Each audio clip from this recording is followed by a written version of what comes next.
Ha? Video po. Sa may ano lang. Diyan tayo dadaan? Ito yung dapat na ilamin natin. Ayaw ko magpakabasa eh. Kaya naman na. Hindi kita dadaan. So, dito na tayo. Yan, pas baka dyan. Dito na tayo sa dulo. So, dyan na ba yun sa taas lang? Mga dyan sa unahan lang. Malapit na yan. May daan ng dulo. Diyan kayo dadaan. Oo. Dito tayo dadaan para makita natin ang masinayan.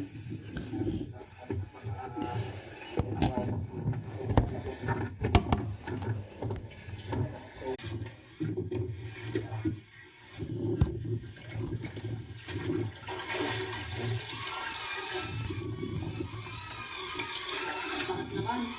Ingat guys. Ang hirap akit.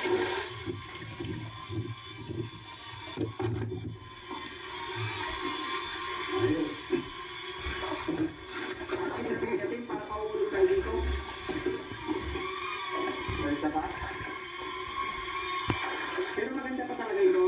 Oo, maganda pa sa taas. Parang ispatan na lang natin kay Dwayne dito. Kaya niyan.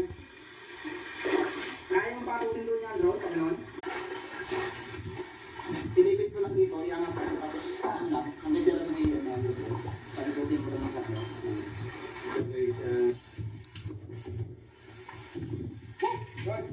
Ano na ako dito, tapalon.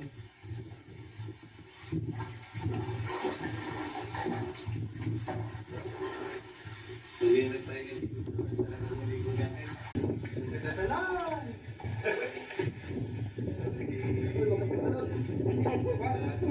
Yung pa. Nasakit sa pa. 1, 2, 3, go! O nakakapagtaka. Napakadali namin dumaan dito. Hindi pa umabot ng 3 minutes lagpas na kami dito ni Alam niyo Risho. kung bakit? Kasi naniniwala ako na